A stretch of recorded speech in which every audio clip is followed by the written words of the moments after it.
وہ دین ابراہیم چلائے حضرت، اور اسی طرح سے حضرت عیسیٰ اور دوسرے بھی جو اپنے دین لے کے الگ سے آئے، اور کچھ انبیاء ایسے آئے جو پہلے نبی آئے نا اسی کی تعریف کرتے رہے کہ ہاں اسی پر چلو، ایسے ہی چلو، ہے نا، تو وہ نبی ہوئے خالی، لیکن جو دین لے کر کے آئے وہ کیا ہوا؟ رسول ہوئے۔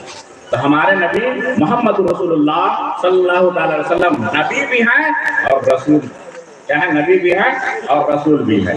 تو یہ تو آپ ہم لوگ جان لی چلیے اللہ اور رسول کے بارے میں۔ اب یہ ہے کہ فرشتے ہیں، فرشتے ہیں اس کا اعتقاد رکھنا ہوگا کہ فرشتے ہیں۔ اب فرشتے ہیں، فرشتے کو کیسے پیدا کیا اللہ تعالیٰ نے؟ فرشتے کو نور سے پیدا کیا، نوری مخلوق ہے، کیا ہے؟ نوری مخلوق ہے، شے لطیف ہے، وہ کھانے پینے سے پاک ہے، تو کرتے کیا وہ لوگ؟ رہتے کہاں ہیں؟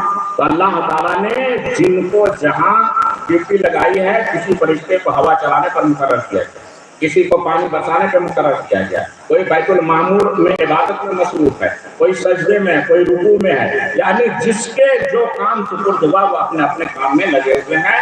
وہ کیا ہے؟ نور مخلوق ہیں، کھانے پینے سے پاک ہے، ان سے گناہ ہو ہی نہیں سکتا۔ اچھا یہ فرشتے ہیں، ان سے گناہ، انبیاء بھی کیا ہے؟ معصوم نہیں، انبیاء جتنے نبی ہیں ان سے گناہ ہو ہی نہیں سکتا۔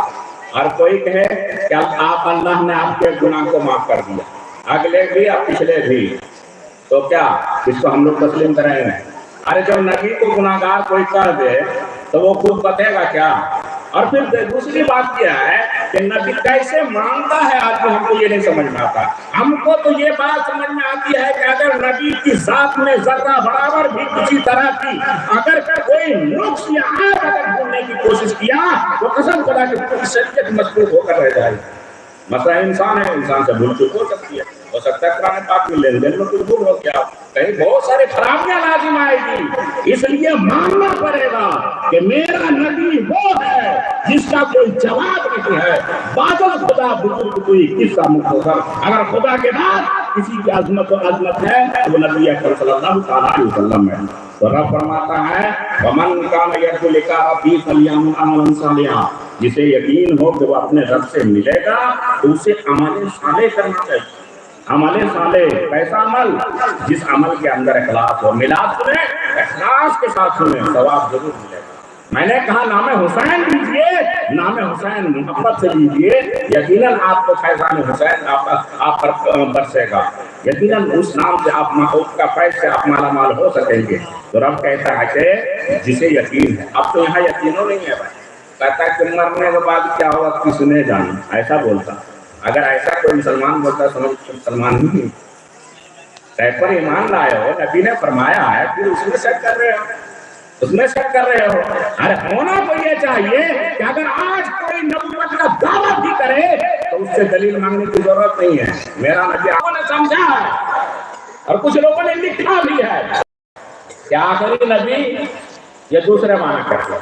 میں تو اس طرف نہیں جا کر کے میں کہوں گا کہ آپ یہاں بھی آپ لوگ کیا کرتے ہیں، ڈھیلا پڑ جاتے ہیں، مرنا مت جاؤ۔ آپ اچھی طرح سے یاد رکھیں کہ میں نبی نے جو کچھ کہا ہے سب حق ہے۔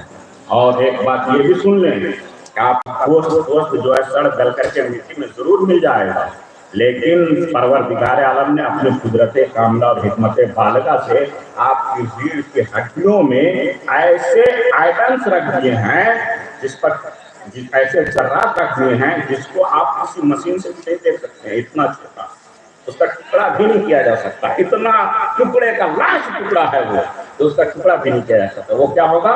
وہ باقی رہے گا، چاہے کسی کو مچھلی کھا جائے، مچھلی نگل جائے، شیر کھا جائے، آگ میں جلا کے بھسم کر دیا جائے، لیکن وہ اجزائے اصلیہ کیا ہوں گے؟ باقی رہیں گے۔ اور وہی حقیقی چیز ہے انسان کا، وہی حقیقت ہے، اور حقیقت بدلتی نہیں ہے۔ مثلاً ایک بچہ پیدا ہوتا ہے تو اس کی صورت کچھ اور ہوتی ہے، جوان ہوتا ہے صورت کچھ اور ہوتا ہے، بوڑھا ہوتا ہے صورت بدلتی چلی جاتی ہے، لیکن یہ وہ بچہ نہیں بدلتا، حقیقت بدلتی ہے۔ وہی بچہ جو 60 سال پہلے پیدا ہوا تھا، 70 سال پہلے پیدا ہوا تھا، یہ وہی بچہ ہے، اگر سے صورت اس کی بدل گئی ہے اسی طرح وہ اجزائے اصلیہ باقی رہیں گے، اور اسی پہ حشر ہوگا، اسی پہ حشر ہوگا، اسی پہ اٹھائے جائیں گے۔ لیکن اب یہاں ہے کہ ہمارا حال آج کل یہ ہے کہ جو جہاں جس جگہ ہے منمانی کرتا ہوا نظر آ رہا ہے، چیز جگہ برابر بھی کچھ نہیں۔ اور آپ یاد رکھیں کلکم راعٍ و کلکم مسئول عن رعیتہ، کہ ہم میں سے ہر ایک ذمہ دار ہے،